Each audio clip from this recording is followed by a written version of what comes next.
works. A little tape for a little bit. Well, the tape is not there to hold it. The tape is just to mark it that this is a bad mic. Oh, I thought it was the tape. Well, it is taped. Well, it's taped right there, and it's not really doing much. We did a little like a testing and stuff like that. Also, this is one of the most boring starts to talk about tech, about how to do it. Happy Friday. Happy Friday. But what's probably a little bit more exciting to talk about is what you are, what you suckered me into doing. Well, we talked about it like a few episodes back. About taking the Enneagram test and no, we're not even talking about the Enneagram test right now, which you suckered me into. We're talking about what I've been doing today that you suckered me into doing. We'll get to the Enneagram test. That's Am I allowed to say it, or is it going to be part of a video? Well, people know there's the videos coming for that thing. So we're building we are building. I just finished building with my team. With my team. I'm part of the team. You're more a part of it. If you're part of the team on this project, you're a very bad member of the team. Okay? You were part of the team on the kitchen. I'm that person in the group project that comes at the very end and is not happy and satisfied. And sends it a different direction. But tells them what to do and fix. That's me. You're that school project partner in a group that when everybody agreed on something, it takes to a place and the deadline's a few days away, and you come in and saying, it turns out here that we weren't 100% following the rubric, so it's all right. How about we just start all over? Let's just start from the very beginning, and it's gonna be fine. It's gonna be fine, guys. So you know what? Hey, listen. At least now we know, and knowing's part of the problem. Yeah. Is that my voice? That's you nerd. Just nerding it out. Well, I'll admit to it. I built these 10-foot tall. I have to rub my eyes for this because this is one of the hardest things I've ever built. I've built these 10-foot tall, two sliding barn doors, double sliding barn doors. They're 10 foot tall, a little bit over, and they have this chevron style pattern. They're made out of 2x6 material. The level of glue up that had to take place on this was astronomical. Like it was the hardest thing I've ever done. And fortunately, nothing broke. I had some setbacks, but nothing broke. Not to mention it's expensive. I'm probably around $1,000 in materials. And so I got it all done. And again, counting my blessings, nothing broke. And time came to stain. And the guys are like, what are you going to stain with? I was like, well, Irina has two colors that for the majority of the projects that we've done, she's kind of approved these two colors. And what are those two colors? What are they? Weathered oak and fruitwood. Fruitwood, both of those. So I first stained it. I remember talking to you about coloring, and you're like, oh, yeah, something warm like that. I go, cool, we'll do. I'm thinking fruitwood in my head when I said warm, but on one of the sides of the door, so there's two doors. So that part's on you. Well, no, but no, and I'm 100% okay confirming that or accepting that. We laid it down, and I was like, crap, that's weathered oak. And but even though that's one of the approved colors, I knew that the look that you wanted was supposed to be warmer. You knew the look I wanted. No. In between the two stains that has been pre-approved. Maybe even the third stain. Okay, you like that white stain. You like that white stain as well. Pickled oak. Let me track back a little. The approved stains are for basically pine. I didn't know you were using Douglas fir. I don't know what Douglas fir stains like. It's pretty close to pine. It's got just like tones of red. It has tones of red. And that's what it pulled when you did the fruitwood. Anyway, going even farther back, you came in and asked me, what color do you want the doors? And I said, whatever the color the island is. And I said that's fruitwood. Yeah. Fruitwood. Fruitwood. And I was like, it's fruitwood. And they're like, no, it's weather. I love fruitwood. Because if it's not fruitwood, it's L. It's L. But okay, so in my head, I figured whatever color he's gonna use, he's gonna try to match to the island. Okay. That wasn't the case. Well, I couldn't build this. I've spent. That was another question I was gonna ask. Yeah. What made you go with Douglas fir? Because if I was to use maple, it would probably been $5,000 in material. Really? Maple is so expensive, dude. Dang. It's so expensive. What about like poplar? Pretty dang expensive still. Really? Not as expensive. I would say about half of that. But So it would have been $2,500. Oak is probably really expensive. Oak is now jump up from poplar. Because oak stain's really pretty. Oak stain's really pretty. Completely agree with you. And it jumps up. So I would say oak would probably be between poplar and maple in terms of price. So it was price-wise is why you went with Douglas fir. Which, I mean, makes sense. If they're giant It's barn more doors. of an approachable... Sorry for yawning, because I've been doing this particular thing. I'll explain what I've been doing today. Today's supposed to be a low-key day, and clearly it's not. But that's why I didn't go with it. And at the same time, project like this, not to say that this was a very DIY friendly project, but at least it was more relatable because anybody can go buy some 2x6s and attempt this thing. Maybe even take a different approach. Not a lot of people are going to go spend $3,000 on wood and do this whole thing. Anywho, so that was the argument behind the why I didn't go with maple. So got the Douglas fir. Everything is done. I put the first stain on, the first coat. It was weathered oak. Weathered oak is a little bit warm, but it has tones of gray in there. Okay, and it really pulled the gray. It really pulled the gray. Yeah, and, it's interesting. And now, and keep in mind, weathered oak. If I use that same stain on maple, it would come out completely different as well. Completely different, yeah. Different wood species I do just different didn't know things. that.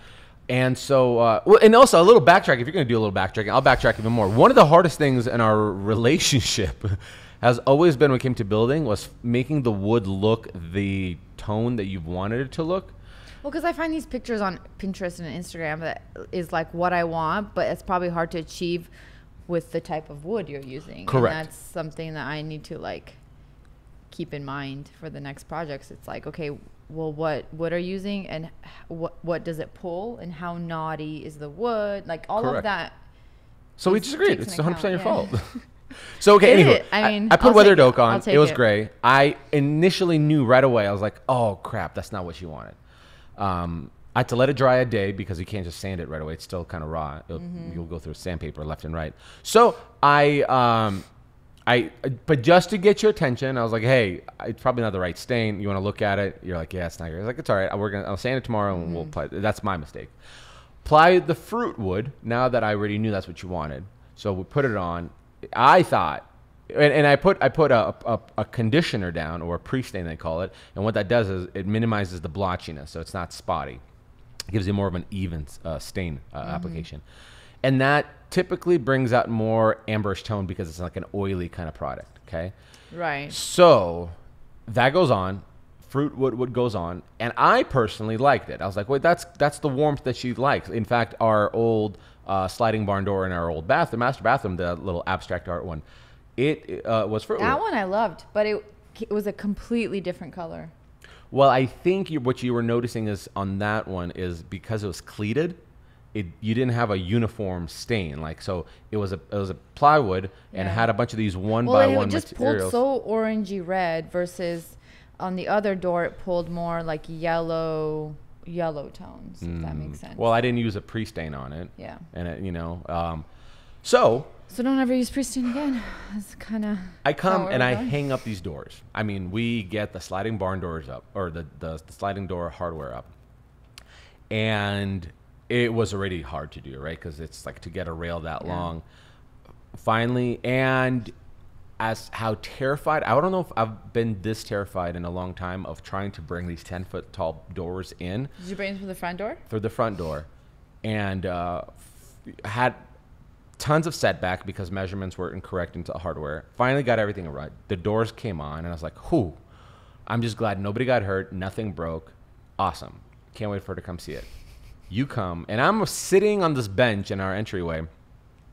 Admiring your work. Admiring it, but I'm also kind of like calming down from this like high tension that was just happening. I was trying to install it. So I'm very fatigued. So I'm just kind of sitting there, on the bench. And then you come in. Oh, wait, no. I come in and I touch it. And the first thing you tell me is, like, don't touch it. Yeah. Oh, well, yeah, because you didn't see that I was behind you. So I wanted to kind of scare you. I didn't want you to like get startled. I was like, don't touch it. So, and you have this thing. I kind of learned. I do have this thing. You have this thing where I've learned that because how nice you are, and we'll get into Enneagrams here in a second. So it'll be a good segue. We'll know like where this all comes from. You go, what Because usually what you do is when you absolutely love something, and I've seen you in situations like that, you're like, oh, I love it so much. Like whether those ginormous 24-inch wide pendant light bulbs or even the island. Right? I went in, I was like, oh, I love it so much. And you're like, I love it so much, right out of the gates. But you came in, you touched it, and you sat back, kind of like admiring, like with like a what do they call it? A smile with no teeth, kind of like this, and you go, nice. So you're like, it looks nice. Because I don't want to. Yeah. We'll get into it, but like, I don't want to. Like, you worked really hard on those doors. So I know you did, and I don't want to be like. I don't like, because they look beautiful. They're beautiful doors. It's just the color of them. And you're like, nice. And that's what I was like. And then you go, you don't like it, do you? You don't like it. She goes, and right away you go, no. I've gotten better. At least I've gotten better. Because before I used to go, I like it. You used to do that. Go, I like it. I like exactly what I would do. But now I feel like I've gotten better. I was just kind of like, no. That, and to me, because I knew after that. Did you have a feeling I wouldn't like it? No, not at all. Really? But just the way you reacted. Yeah. Because I did truly be like, I was excited for you to see it. Oh, man. And then you hit me with that. And I was like, the 0 F's given because at that point, because I was so fatigued, I was like, I'm not even. That's why I said it's okay. Like, I'm not even going to freak out. I remember going, yeah, but it's okay. I don't like it, but it's okay. But it's okay. And to some people, they're like, well, cool, we're going to live with it. But to me, I'm like, I just spent $1,000 on material. Right. It was the hardest glue up project I've ever done. Right. Not to mention the installation, how much energy that took and how much it took out of me. So I'm like, this needs to be like, I love these doors. Right. It Especially can't be. because there's such a statement when you walk into the front. Correct. They're like right off the entry, and so I could care less about the front entry. To me, I was like, I have so much invested in this time, energy, and frustration. Gotta look amazing. I was like, if the color's the only thing that's off right now, like this has to be right. So you, as later throughout the day, you're like, do you think I could sand it? I was fully ready. I said, I'll sand it and I'll restain it. And here's the thing: I know you're an empowered woman that could do anything, who needs no man. But I also knew what it takes to get rid of that much clear coat that I just laid on. Oh. And 10 foot you tall got up. it done pretty quick, at least those front sides. Well, because I'm a psycho in my mind. Okay. I went to a very dark place. You did. And I was like, I'd rather do it because I know what the integrity of it has to look like in order for the secondary stain to come in and not still have the old stuff there. Anywho, so that led me to volunteer myself to sand it. So all day today, I've just been doing nothing. So I got through almost 2 front sides. So both doors got their fronts. Now they have to do their backs. Because you love me. I was actually waiting for you when I said that to be like, no, you don't have to be the backs because that'll be in a different, like the inside of the room. I was legitimately expecting you to say, yes, why wouldn't you say that? That would be so helpful. You can leave him. Oh my gosh, this is so difficult. Anywho, so that's what we're at. I'm so difficult. The door video's coming out. You know what? What? That will be really interesting actually to segue because I retook the Enneagram test today and my wing was different this time. And now I kind of understand why, like, it was, I think, more accurate than my first time. Oh, you took 2? Yeah, so I took one earlier, like what, last week when or 2 weeks ago probably when we decided to do it. And then I just took one today just to see like if and my primary number was the same, but then my wing was different. And then thinking back to like this and like other projects, I understand now. Interesting. Anyway. So is this a compatibility test? Is this what this is? No, this is a personality test. Okay, but these personalities based off of like how compatible you are with another person? No. It's just to understand people better. So if you are a certain Enneagram type, because I know you're that way, it just helps you understand people better. Like, okay, this is why somebody's really emotional, or and how to, like, I guess, love them better. Interesting. Okay. That makes sense. So before we start though, if you guys have never heard of it, it's like a personality test and there's 9 different numbers and I'll kind of just go through them. 9 different types. By the way, that looks like a pentagram, like the whole satanic thing. It does. Why did they come up with another? It's kind of creepy, I know. But so Let's see. It's a personality typing system that consists of 9 different types. Everyone's considered to be one single type, although one can have traits belonging to other types. So that's another thing. You got to just take it with a grain of salt. I'm going to go grab a cold brew because I keep yawning. So you keep explaining. Well, you messed me up now. So everybody has a dominating like number, but you can be other numbers, or you kind of have to take it with a grain of salt because it's not going to be exactly you in that one number. So anyway, I feel weird doing this by myself, but I'll keep going. Enneagrams, let's see. So, and you can have like characteristics in different numbers. Don't chug a cold brew. It's cream disgusting. Well, you need to put some cream in there. Can you spare some more time? Put some oat milk in there. Okay. And then let's see. I'll just read this part. People of a particular type have several characteristics in common, but they can be quite different nevertheless. It depends, among other things, on their level of mental health. Unhealthy people from a particular type can look quite different from healthy ones. Let's see. And then within each number, there's a wing. And interestingly enough, I always thought wings were...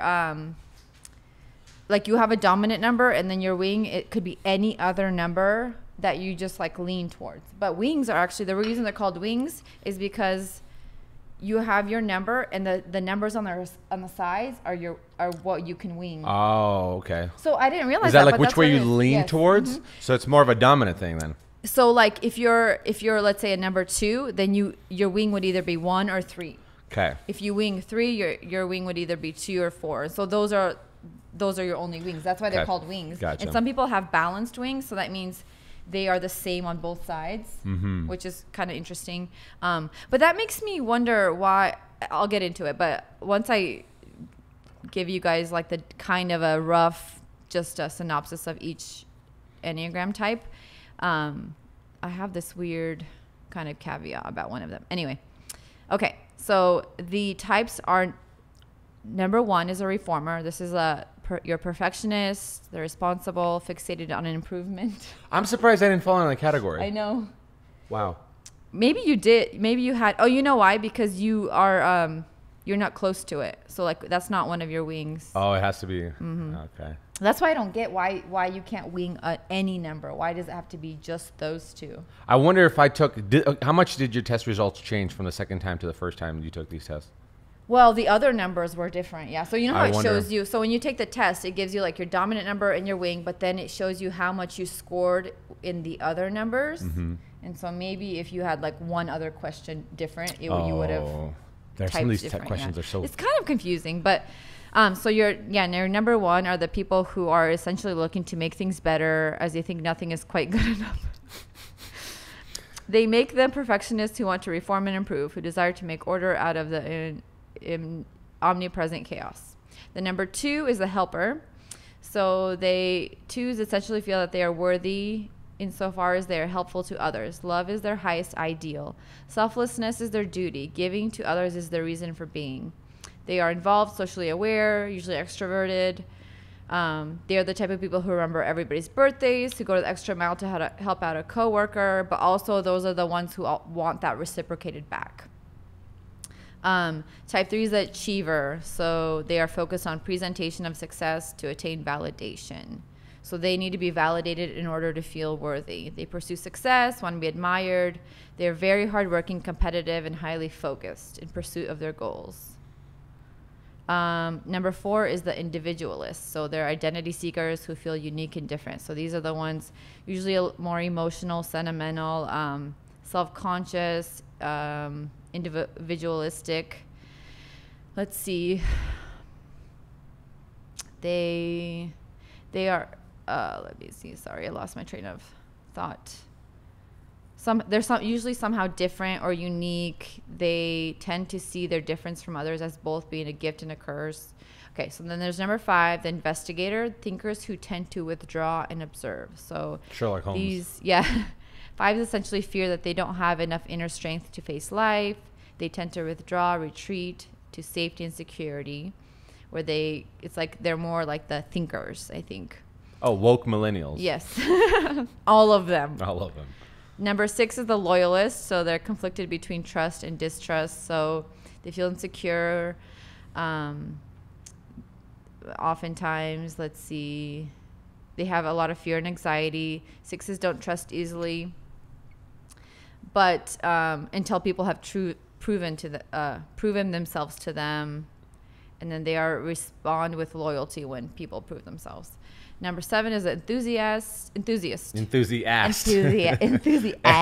enthusiast has asthma. It's hard to talk sometimes.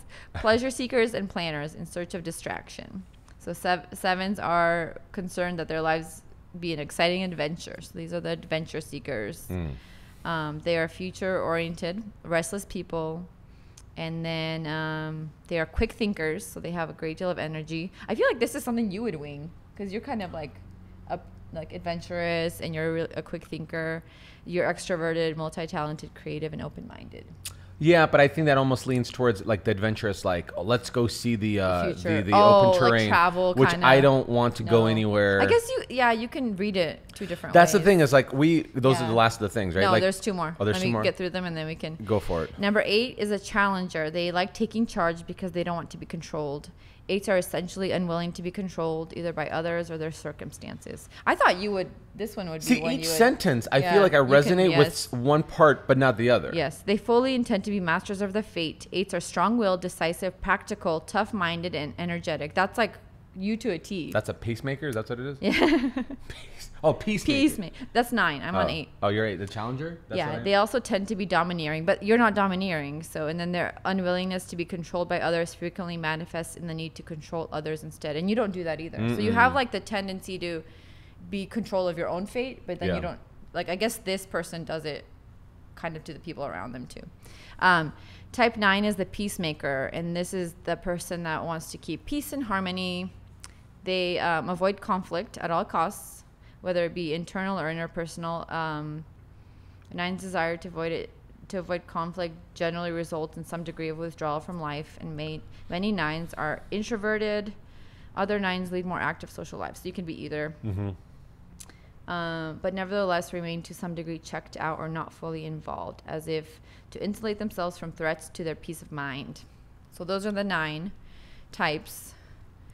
And I don't know, you can start with yours. So again, the most complicated try taking yours again. And probably. And so whenever you take these tests, there'll be a question and you go, well, you could answer yes to all of them. Right. Yeah. And I think you're the one that said, you're like, well, the more you go on, even though if you feel like you didn't answer it as best as you feel, you've always said there'll be more questions along the way that'll help navigate how much that's true. Yeah. And I don't know if that's really that true. Well, it depends what you take. So this one, based on your question, it doesn't like formulate new questions, but it did tell me when I was taking it, if you are not sure or you don't know if you agree with that, always answer no. Because if you answer yes to one, that's when it starts taking into account, that's when what it's pulling from. Those yes answers. So like if you're kind of unsure, and I mean there's some that I did partly on, but I don't know if that one even makes like a difference. They need to have like a little course before you take this. They do. That's what they tell you to do. They say read about it first and then take it. And then obviously you take it with a grain of salt and you just. So I'm a Enneagram type 3, which is the achiever, which is, I don't like the title of this because it seems like I'm this like hyper competitive person. So. But you're not. All right. And just within yourself. I printed these things out, and I'm looking what this thing's supposed to describe me as this kind of personality. And I've kind of underlined certain things that I agree or disagree with. So let's see here. One of them says here, okay, 3s have a lot of energy and are often seem to embody a kind of zest for life that others find contagious. Yeah, I would agree with that. Okay. They are good networkers who know how to rise through the ranks. Now, networkers, yes and no. So, like, I know that when I first started in the world of, like, blogging YouTube, I would go to these conferences and events, right? Like, Workbench was one of them. Haven, I went to one of them. And I knew I was going there with this intention of meeting brands and getting in front of people, right? But you don't just do it just because. But that's me doing this thing, right? because it's a hustle that I'm trying to get off the ground. But I made a note here. That's not me when I was working at the hospital. So like when I was working in my career, trying to, I didn't care about like rising through the ranks. So the ranks part is maybe you just weren't in the right career field then. Perhaps. Perhaps maybe the passion wasn't there. The passion, exactly. So when you are passionate, you are able to network and rise to the ranks. I would say here, while 3s do tend to succeed in whatever realm they focus their energies, which I'm a firm believer is whatever you put your mind to and you work hard, you'll figure it out. They are often secretly afraid of being or becoming losers. So what I wrote there is, I just said a loser maybe in life. And that comes from like childhood trauma, being told like I'm not going to amount to the word things. Loser. Right. Because like I said, that's why I was like, when I asked the question, I was like, what did it mean? Does it mean like if you're called a loser, like loser, or is it? Well, I think it's childish. I don't think anybody's doing that. I think a loser is seeing like somebody who can't succeed in anything. Yes. Right. So like, I always thought myself of being a dummy when it comes to schooling. So to me, I put the definition of loser based off of that. Like academically, you suck, so you're a loser. That's the way I read it. But it can be in any field. Right. Right. Oh, true. Right. So so secretly I've been afraid of like not succeeding in anything. And that's why like now that there's some success in doing what I do now, it's weird to navigate that, right? To like still stay humble when I come to like talk to the people from my old life kind of thing, or family members or something like that. 3s can sometimes find intimacy difficult, and I said that's not true for me. Like, no, it's not true. Like, I mean, like I could speak to people on a personal level and let them in like easily. Did you think intimacy like sexually? Is that why you giggled? No. Oh no. Well, that too. You don't have a problem with. But yeah, I don't have a hard time being vulnerable. So I think so like that's not that part. Yeah. Let's see here. Okay, so their need to be validated for their image often hides a deep sense of shame about who they really are. A shame they unconsciously feel will be unmasked if another gets too close. And I was like, that's a loaded sentence. Yeah. So the part that I underlined here is their shame about who they really are. I think, and I wrote next to it is this idea of imposter syndrome. I think there's people, I've learned there's people who I find success. Mostly I study this from comedians, successful comedians. They've obtained a certain level of success in terms of like the being recognized or specials that are put on Netflix and Amazon and stuff like that, and do theater tours and whatever. You always feel like you're hanging out with people in your field, right? So like when I go and hang out with Maker Ranch, Ben Ueda, and all these Mike Montgomery and Brad Rodriguez, all these guys who are just absolute killers when it comes to YouTube and stuff like that.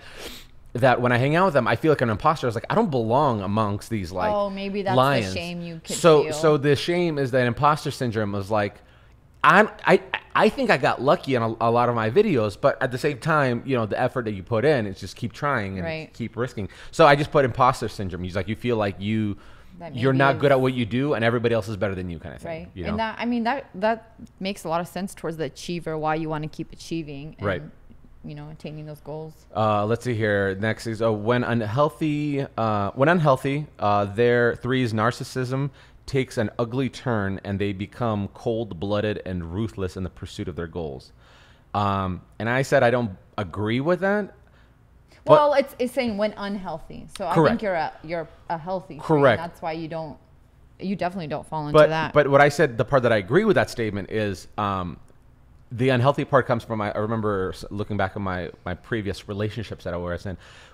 So I think I counted I've been dumped like 3 times from like long-term relationships, and because I've been engaged I think once or twice before, and to me I remember when you're dumped, you fall into this you go through this period of mourning first, but then I remember falling into this mindset of like I'm gonna prove them to show them how my value, you know what I mean? Yes. Like I'll show them, suck it, you know what I mean, kind of thing. And so I think that's when the unhealthy, ruthless can come in. Well, because when you are put in that situation where you lose, correct, or you lose that worth of And that's the being unhealthy good part, at. obviously, right? Yeah, that's when you're saying when the threes are unhealthy. Let's see here. Threes often consciously and unconsciously attempt to embody the image of success that is promoted by their culture.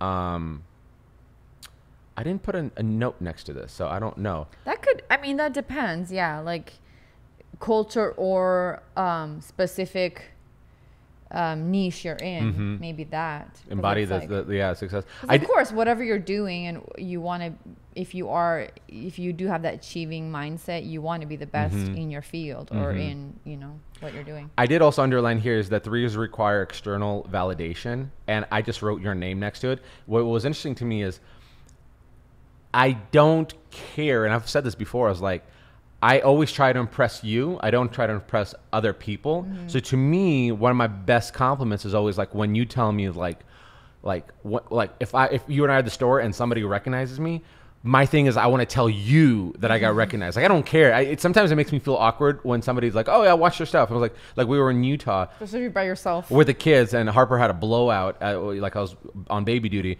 at the pool with the kids, and she had a blowout, and there's like poop oozing off of my arm, and I'm in the guy's bathroom, and there's a line, and there's like I'm like looking for the baby changing station, and some guy was like turning around, was like, "Hey man, aren't you the guy with the YouTube channel?"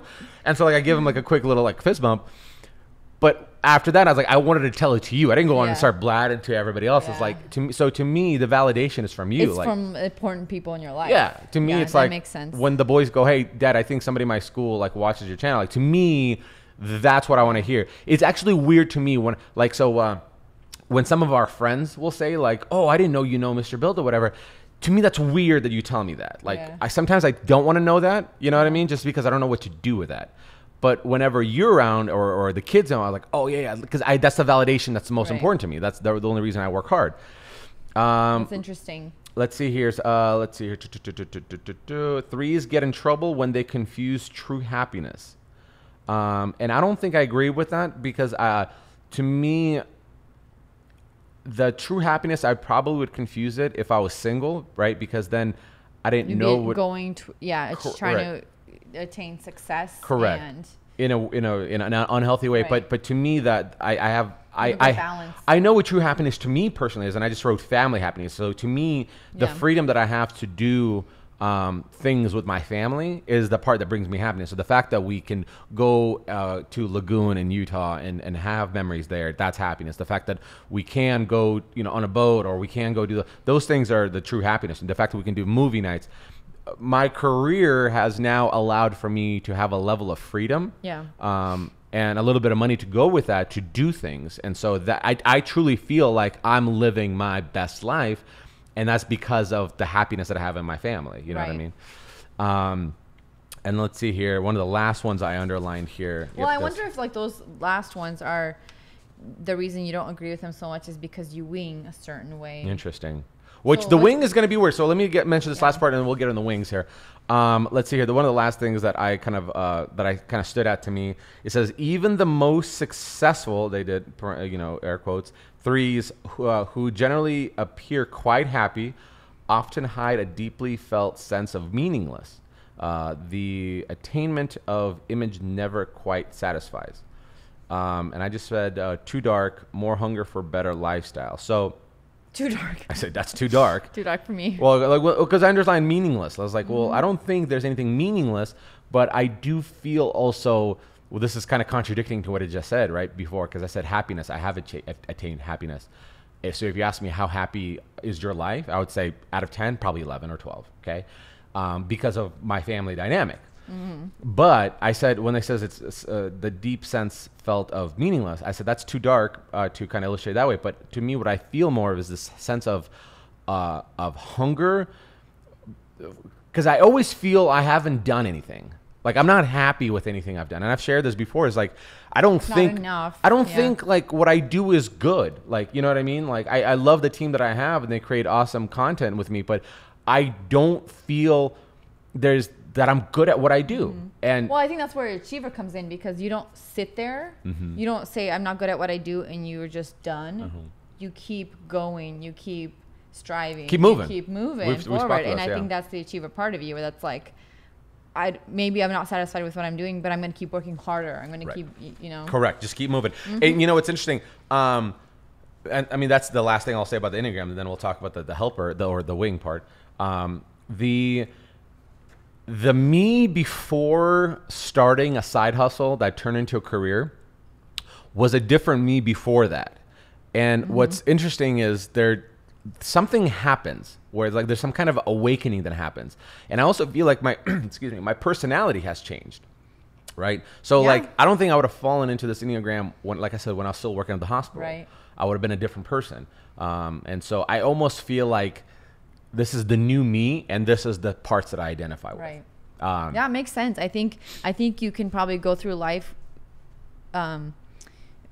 like gravitating towards different numbers depending on your life circumstance, but depending on a lot of things. And sometimes even the health of your social dynamic, right? So like if you're unhappy on home, then you're going to be gravitating towards different things. A different wing or a different number. Yeah, absolutely. I agree. You'll probably fall into some kind of pessimistic kind of, I don't know what you went over there. But okay, so the wing.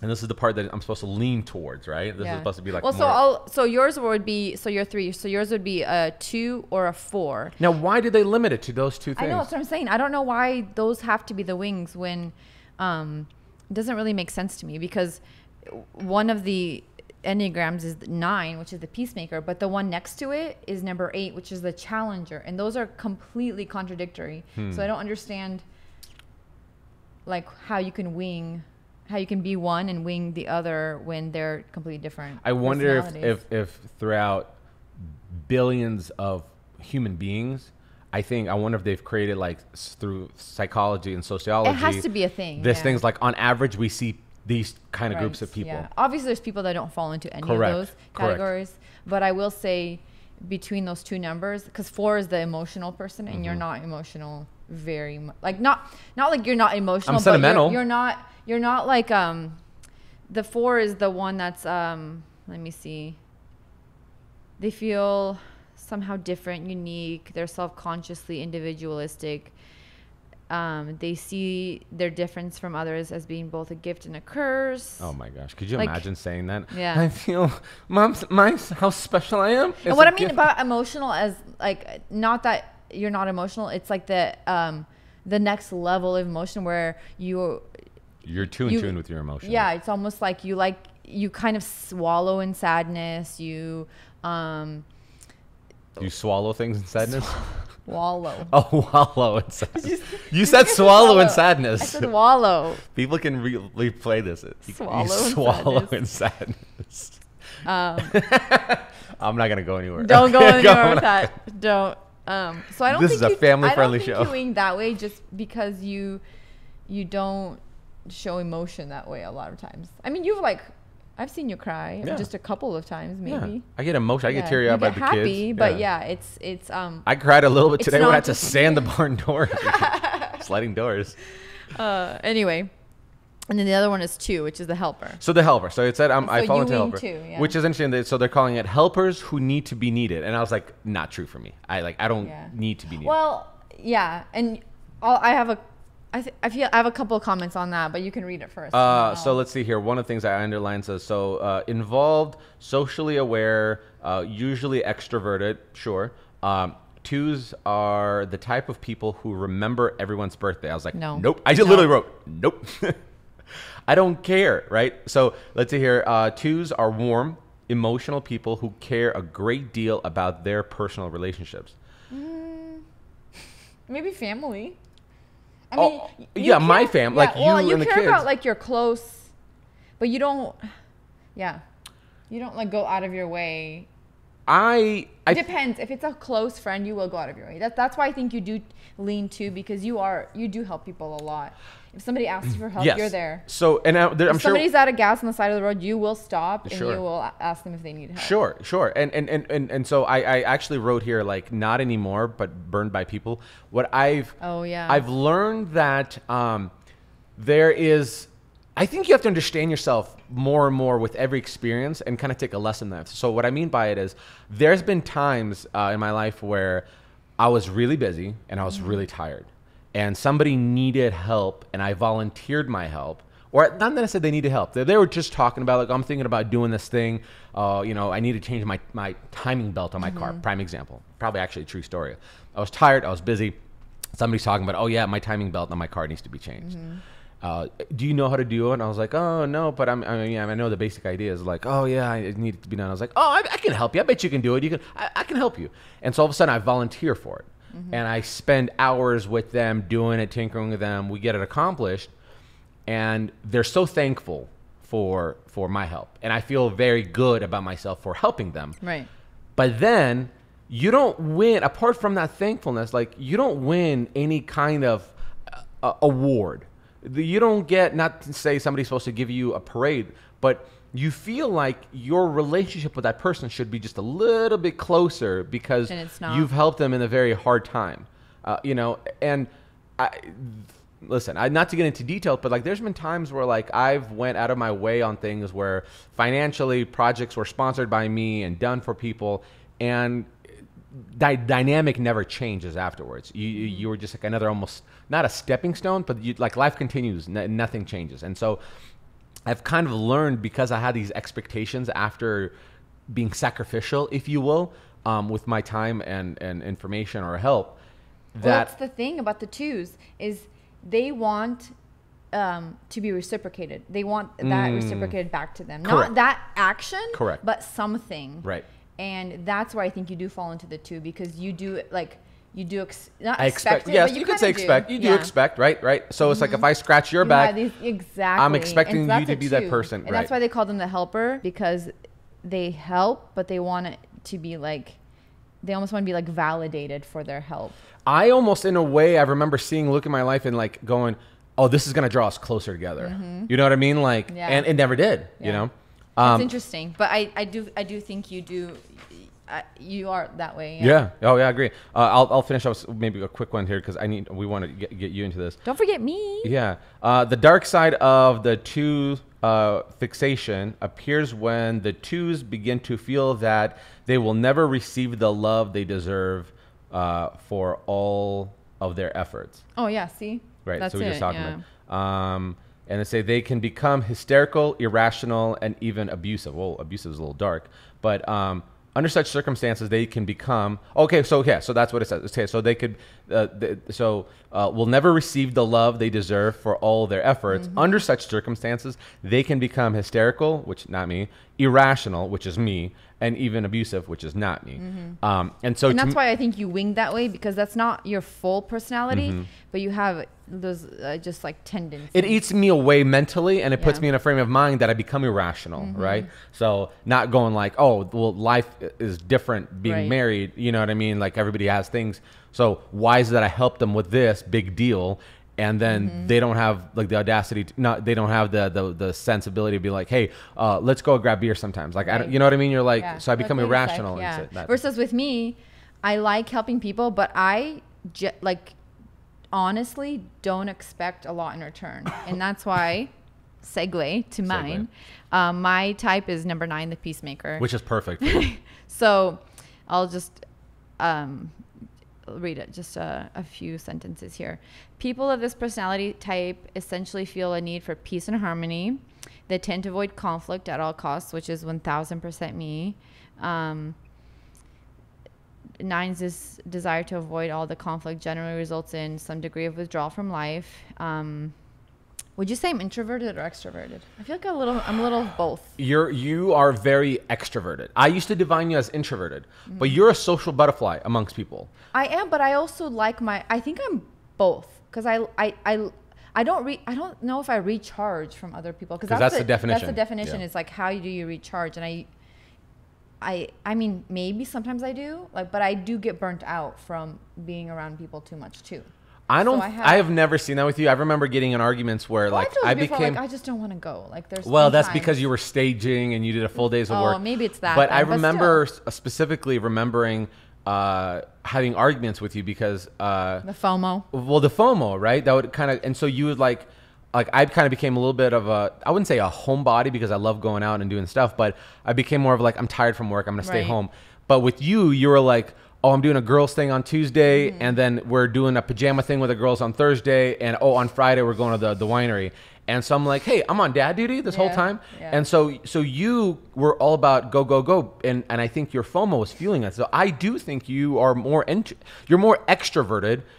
And I've never seen a situation with you where you're like, I just am emotionally drained. Like I have been. Well, though. Maybe But I think you're right. I think it's after a long day of work or just not thinking well, and putting full energy out. Yeah. So maybe that has a lot to do with it. I don't know. I could never like pinpoint which one I was, but I do think I lean towards extroverted just because I do like to be around people and you like party hard. Let's see. Most 9s are fairly easygoing. They adopt a strategy of go with the flow. They are generally reliable, sturdy, self-effacing, tolerant, and likable individuals. They tend to adopt an optimistic approach to life. I feel like you're very positive. They are, for the most part, trusting people who see the best in others. They have a deep-seated faith that things will somehow work out. I feel like I have that to a degree. I think you've been called, because we've spoke about this on episodes before where everything works itself out, and so I think that's a mindset you've adopted, I guess. And then this one's interesting. It says they feel most at home in nature and generally make warm and attentive parents. I mean, nature? I do love nature, like outside. Well, who are you gonna be like, I hate nature? Who's gonna say that? No, I think it's more like I would rather be like outside hanging out than like sitting inside the house. I would rather like maybe it's with the kids. Maybe it's more with the kids. Or like my idea would be like like sitting on the beach, or like I feel like I'm always the one saying like, let's go to the river, let's go. Well, you've never been like, let's go for a hike. Well, because I know you don't like hiking. I go hiking with the girls. I'm content now with hiking. When's the last time you went hiking with the girls? We just went recently. When? I mean, we don't have to. I mean, that's not I don't know. there. Anyway, maybe last summer because it's been cold. I don't feel like you put out too many of these like naturey vibes. Yeah, I don't think so either. Well, okay, it's funny because it's like I think one of the things is you're a pushover. Yeah. You're like, you're right. You know what, you're right. Man, to a T. I'm such a peacemaker. So, oh man, you guys have witnessed it. Oh, the 9's inability to tolerate conflict sometimes translates into an overall conservative approach to change. Change can provoke unpleasant feelings and describe the 9's desire for comfort. Change. I feel like which is interesting because if you go with the flow, wouldn't you be change would be easier for you? But are they saying change is hard for you? Mm-hmm. Well, it just says change can provoke unpleasant feelings and disrupt the 9's desire for comfort. No, I don't feel that's you at all. You've always been the most adaptable. Yeah. Except for like that little period of time when the cold kitchen remodel that you've admitted, but I didn't really catch from you. Right. But I think you've always been like, you never cared about like what the plan was, and now the plan changed. Like you've never cared even about pretty like adaptable. You've never been like you could be date night and you're like, where do you want to go? Like you don't. Well, it's interesting because it says when change does come, however, as it generally will, 9's find that they are usually well able to adapt. Okay. So it's like maybe it's like it brings you that like uncomfortable feeling, but in the end you kind of do adapt because you go with the flow. There's less healthy 9's seem incapable of motivating themselves to move into action. That's indecisiveness. Yep. And bring about effective change. Yeah, I definitely am indecisive. You're such a 9. Although sometimes. I'm better. I've like, even though that's my tendency, I've like, what is the word I'm looking for? Oh my gosh, it's like when I make myself. Oh well, yeah. You force yourself. You put yourself out there. Right. There's a word I'm looking for, but I can't think of it. Yeah, you kind of like I've learned to make myself more decisive, and I feel like I have been over the years better. Isn't it also funny how like certain things you can almost teach yourself, but a lot of people will argue with you? Like one of the things that I hate people say is going like, well, this is just who I am. Yeah. I'm just an indecisive person. Yes. Like, oh no, you can legitimately, you can become anything you want. Yeah. You can be a freaking comedian tomorrow if you wanted to. And yeah, you definitely can. I think it's like, I don't know if I've ever heard this before, or if I'm making it up, but I think like, 10 or 20% is your like ability or like your talent, whatever you want to call it. It's like your ability to do that, and then the other percent is all experience and learned learning that thing, that skill. I guess skill-wise is what I'm talking about. But everything's a technique. Oh yeah, everything's a technique, and you can learn just about anything. And then you do have to have like that 10%, either like creativity or I don't know, whatever it is. Anyway, well, let's go on. Let's see. 9s tend to be more resilient, and they tend to be more resilient than they give themselves credit for. In fact, 9s tend to not give themselves enough credit in general. Yeah, you're like, how was it? Like, it was fine. Yeah. I was like, well, you got a first place in the Parade of Hope. Yeah. I mean, that's totally me. It's like, I do not like to be the center of attention. I have never liked it. And that's why I hate being on camera. I hate, it's just like, I almost like shut down. You married a YouTuber with a podcast. The podcast is fine because I'm not watching myself, and then I'm not like acting almost or trying to like portray a certain, I don't know, personality or thing. It's like we just kind of talk, and I think that's why it's easy for me, is because we banter like this in general. And so at home, let's see, the 9s. Okay, so and their self-effacing attitude, which what does that mean? Self-facing attitude. Is it self-effacing or self-effacing? Well, anyway, seems to invite others to take them for granted or to overlook their often significant contributions, which that pushover. And I think of like being taken advantage of, and that's, I feel like I definitely have been taken advantage of, just in situations where somebody's like, because I don't have like a strong contribution or like a, what is it called? I'm having such a loss for words. Tough exterior, you know? Or not even that, but just like a very forward opinion. Oh, okay. Like a confrontational opinion. Yeah. So that people are like, they'll just tell me what I'm thinking. You know what's interesting, and this is going back to the whole like pile of the fact that like how you have changed or how you are working on yourself, because we've both recognized that in you, right? Like it's easy. So if somebody comes in, and you've had these situations before when somebody's like a gal would be like, is having these like nonverbals that are confrontational, like, hey, can we meet up? We need to talk about something. And obviously you can see this confrontational like tone. And you used to be like, obviously treat it like as a confrontation. So you show up and they obviously have the dominant hand because they're the ones that called you on their terms, come here on my battleground. So you almost kind of play your role of a peacemaker, right? And you're like, but then what you've been really good about is recognizing when the tone, the confrontational tone is starting, or a more domineering tone, that you almost anticipate. So you almost like prepare yourself, like, whoa, wait. Okay. So this is what they're doing. Yeah. This is what my tendencies are. I'm gonna tell them. I'm gonna change it to be on my terms. Yeah. And when I show up, I'm gonna be forward. And I think, was it the 5 times I can count on one hand that you've done it, which you've had to do it. Not to say that you didn't. It all worked out well because you planned the game plan out. It was all on your terms. Like how do we make this so I'm not being like a pushover and letting this person like walk all over me, but also do it in still like a loving way where we come to an agreement kind of thing. Yeah, I've been better about that. Let's see.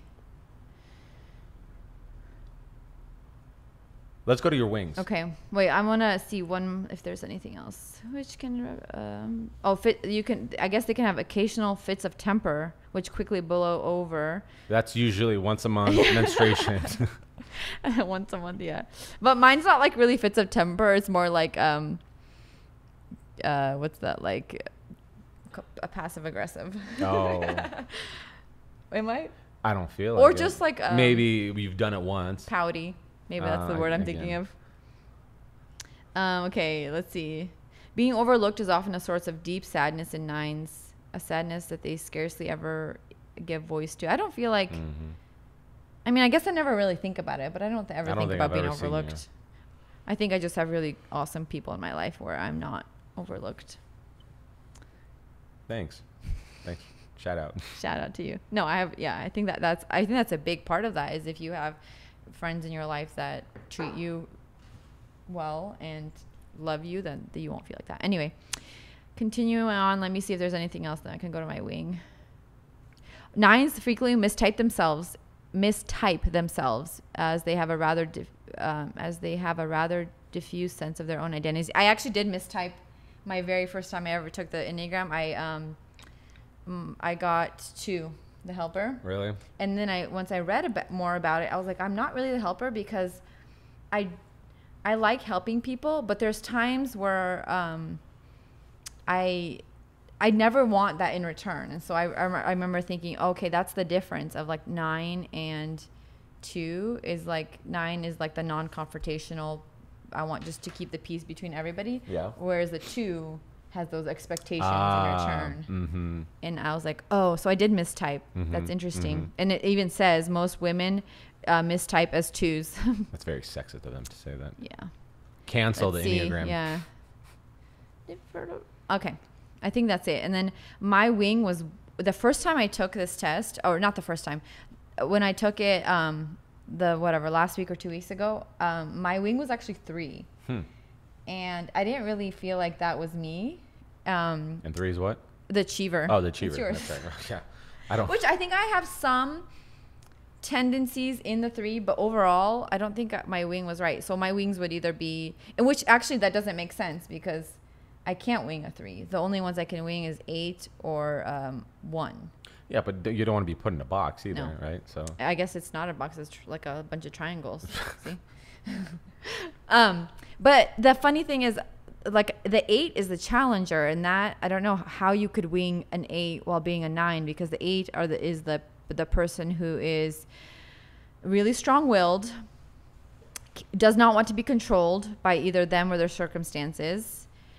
Which if you're easygoing, go with the flow, and are a pushover, how can you be an 8? Isn't that weird? Anyway. Weird. So I did the second time when I took it, my wing was a 1, and I think this one is you're more such me. a nerd about this right now I too. know. Like I didn't go like, oh, it's funny that they put me here because when I said, so interested and to in me, it, I'm like, yeah. oh, cool, I'm a 3 W2. No. Like you're like you're doing these long division stuff that I'm like not tracking with you. That's why I'm like, what's a 3? You're like, oh, you're a 3. Oh, Yeah, that's right. yeah. It's like out in one ear, out the other. Yeah, I'm like, don't even remember this you're, tomorrow. You're like reverse engineering. I this do, because test. I find I just love psychology, so it like makes me like giddy inside reading about this. So my wing was the reformer, and so these are the perfectionist, responsible, fixated, and improvement. I don't think I'm a perfectionist. For your work, you are. That's where I think my 1 Yep. comes in is like this whole thing is like bringing back to the barn door. Yeah. So like people of this personality type are essentially looking to make things better, and I think I do, as they think nothing is ever quite good enough. It makes them perfectionists who desire to reform and improve. They have a fine eye for detail. They are always aware of the flaws in themselves. I definitely am aware of the flaws in myself. I don't know about others though. No, you never look for Yeah. others. This triggers the You're need actually to more improve. gracious It towards can be others. beneficial for others. Let's see. The one's inability to achieve the perfection they desire feeds their feelings of guilt for having fallen short. And that was my, like when I was staging, do you remember that? I actually, this was a big part of my days where I would not be happy with my work. Do you remember that? So I remember going you'd be like, I don't have enough, I don't have enough furniture. No, it'd be like, I'm not happy with, I mean, a lot of it had to do with not having enough furniture, but it's like, I remember telling you, every single house I leave, I want to be 100% happy and satisfied with every house. Yeah. Doesn't matter if it's a huge new build or a house for like a realtor that's been lived in and is like old from the 70s. Like it doesn't matter which house. I have to be 100% happy with my work. Yeah. And I think this has a lot to do with that. Yeah. So let's see. Ones tend to feel guilty about their anger. Anger is a bad emotion. That's what he says. Well, that's not you. I don't feel like you've ever. I mean, everybody feels guilty about feeling angry, okay. I see what you're saying. You know I what I'm think saying? misinterpreted it. Yeah, no, you're like, Yeah. you're like, I lash out at the kids again. Yeah. Sure, But I think a lot of people feel that way. Let's see. Impatience, frustration, annoyance, and judgmental judgmental. Can I just say I did more prep work than you on this by underlining? I know. You're well, just I tried to reading. print it, and our printer wasn't working. You have the underlying feature too. Oh, well, so ones can be difficult to live with, but on the high side, they tend to be loyal, responsible, and capable partners and friends. So yeah, I don't think you're difficult to live with. No, that's why I think I just winged this one. It's not. I have these like tendencies in some of these, but I don't feel like I'm a perfectionist. Other than work, and I think you can't really be a perfectionist that much when you have kids, because unless you're going to be crazy. Yeah. If you're a perfectionist with kids, you're legit. You have to be crazy or you're going to make yourself crazy. Yeah. I used to be not a perfectionist, but I used to be a punctuality. Organized. Punctuality. Punctual. And so then there's this realization, well, I have 3 kids. Right. You have way too many variables of not being punctual. Yes. And yeah, I think that's exactly it. There's too many variables. Like, I can either clean my house for 3 hours, or I can be like, you know what, it's fine, and go take my kids outside, or like I think I've just, because you love nature, right? Yeah, because I love nature so much. I think the priorities just change. It still drives me crazy when my house is dirty and the laundry's piled, but it's like I can kind of avoid it now, like close the door. Oh, because that's why you wanted the bigger laundry room. Remember, spoken to the last house, you're like, no, I just want a larger. I was like, that just means you can can have more piles of laundry. I don't remember that at all. That's funny. But was there anything else you wanted to mention? I think that was it. I think I mean, I think there's a lot I don't relate with, but that's just the wing. So I think I wing this side because I do see the details and things, and always want it to be the best it could be. Yeah. And that's where I think I fall into that category. Like the barn doors, or like there's been other projects where I like want to love it, but I just know it could be better. And that's not that's not a knock on you that like your work isn't good enough. It's just like I know in my head what it could be. But what if it's the wrong wood species? There we go.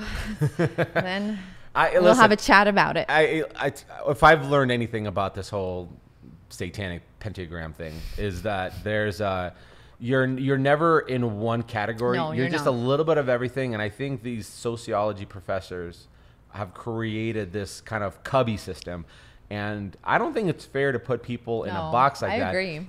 I think if anything, I could find myself in every single number. I think if anything, you should be able to recognize your tendencies to do these things. But I do like how there's certain things will underline says like, if unhealthy, this is what it looks like. Because then it's good to keep that in mind for like, okay, if I'm going towards that trajectory, like how do I change, or do I recognize it? Your ability to look within yourself and see what is destructive about you or what takes joy away from you, those are the things that you have to be kind of put this. So I think what this is just a mirror that you look yourself in and see, do I like that or do I not like that? Absolutely. And understanding yourself and others better too. Realize you're 100% changeable, right? I agree with that. Like even your thoughts and your ideas, they're changeable. The hardest thing I feel like is whatever happens in your brain of how you think or overreact or become irrational. Those are the hardest things. I know with me, like when there's times that those are the things that like are rapid, like quick. Right. That's sometimes a little bit more difficult to convince yourself. Be like, don't be so upset about what that person did. Right. That's a very difficult thing. What I can do is only what I guess, I don't know how to put it. The action you take. The action you take physically, correct. Or sometimes the outward.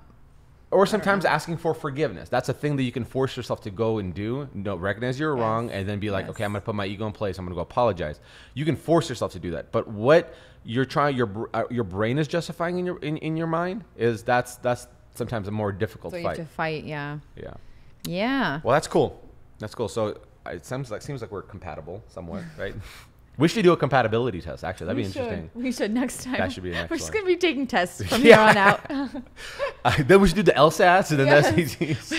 We should see how good at we are at taking tests, and then we'll rename this the Test Takers Podcast. You know what we should do on the next episode? We haven't done this in a while. Should we do an Awkward Spaces episode? Oh, yeah. That'd be fun. Okay. Yeah, we've had to do our own Awkward Spaces. That's true. Recently, so it'd be fun too. Okay, so next episode, make sure you send your emails to a couple of pictures of any awkward space in your room, If you guys need a little creativity behind it, what we tend to do is we both look at those pictures and we kind of give our take of what we would do with that space and how we transform it. We had some really good submissions before, and a lot there were some head scratchers for sure. And some people have taken up our advice and did exactly what we told them to do. That was cool it was really cool to see. Yeah. So Love email them to hello at next door neighbors, or is it the next door neighbors?